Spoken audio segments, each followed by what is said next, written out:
Et salut toi. Bon ben j'espère que tu vas bien là, que tu te sens en pleine forme au fur et à mesure du programme parce que ça commence à faire ses effets, je pense, entre l'alimentation et le yoga, j'imagine. Tu n'hésites pas à me faire des retours, je serai toujours heureuse d'avoir de tes nouvelles.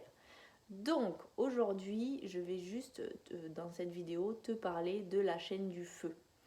Et pourquoi en Hatha Yoga, on vient stimuler, on travaille beaucoup la chaîne du feu. On fait beaucoup de Bastrika, tu l'as vu. On fait beaucoup la respiration Ujjayi, tu l'as vu. On fait beaucoup, par exemple, le mantra Ram Ksham, tu l'as vu.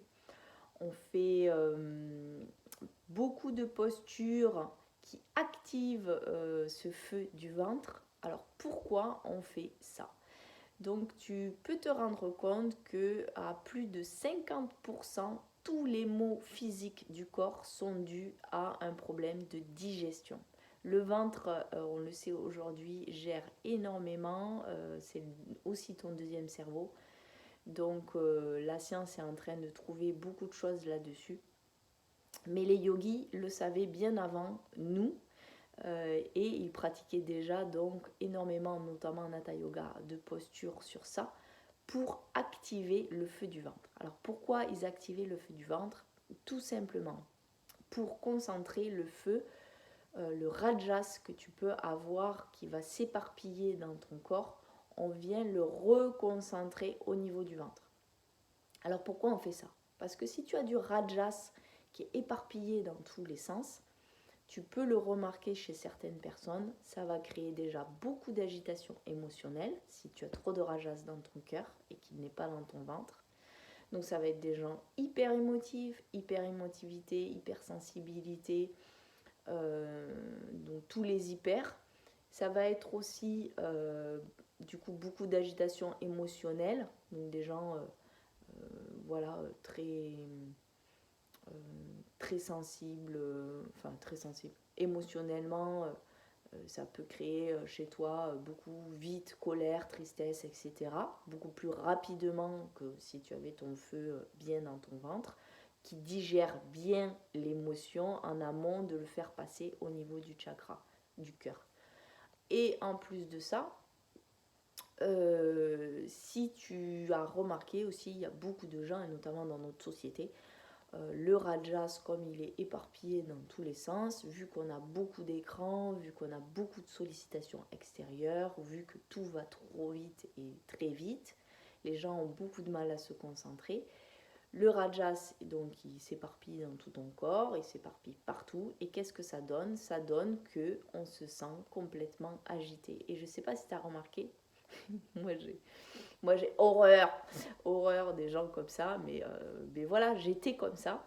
J'étais une hyperactive et j'étais quelqu'un qui courait partout, qui d'ailleurs courait le soir, voilà, il fallait que j'en fasse toujours plus pour retrouver mon calme. Mais en fait, qu'est-ce qui se passait? C'est-à-dire que c'est des gens aussi qui font beaucoup de vent, ils parlent beaucoup, ils font beaucoup de gestes, ils font beaucoup de choses dans tous les sens. Mais si tu remarques, toi, tu peux faire en 5 minutes ce que eux font en 1 heure quand tu es bien concentré. Je te dis ça parce que j'en ai fait l'expérience. Je te dis pas ça pour critiquer Peter Schnock ou ton voisin et tout. Si tu as remarqué à force de faire du Hatha Yoga, tu vas être très concentré, tu vas dire ok, aujourd'hui je fais quoi? Je fais ça et ça. Tu vas être concentré dedans, tu vas le faire et tu vas arrêter de t'éparpiller dans tous les sens et de perdre du temps et de perdre de l'énergie. Du coup, tu as beaucoup plus d'énergie et du coup, tu es beaucoup moins fatigué et tu es plus concentré sur tes projets. Enfin, tout se concentre au même endroit. Donc ça, c'est important. Tu vois, en Hatha, c'est que rien que le feu du ventre, ça a un impact sur ta santé, puisque le ventre agit énormément sur la santé, sur les maux de dos. Ça va avoir un impact sur ton cœur, sur tes émotions, ça va avoir un impact sur ton mental, ça va avoir un impact sur ton travail, ça va avoir un impact sur ton rythme de vie. Voilà, donc pourquoi on travaille le feu du ventre? Eh bien, pour ces 1000 raisons-là, puisque finalement il y en a énormément. Donc tu vas avoir ces postures très puissantes est très... où on travaille ce feu, tu vois, Mahamudra, Utkatasana avec le Bastrika, ou quand on va faire les souffles de Bastrika, etc. On l'utilise beaucoup en yoga pour vraiment concentrer le feu, pour vraiment qu'il revienne au ventre et qu'on arrête cette agitation, cet éparpillement dans tous les sens dans le corps et du coup dans la vie tout court, puisque ça va laisser des traces dans ton quotidien. Voilà, donc pourquoi on fait tout ça. J'avais envie de te faire une vidéo sur ça pour que tu comprennes bien les effets. C'est des postures souvent puissantes aussi qui travaillent beaucoup la volonté, le feu du ventre. C'est aussi tout ce qui est lié à la force intérieure, tout ce qui est lié à Uddiyana Bandha, c'est-à-dire la volonté, la force dans le sens volontaire.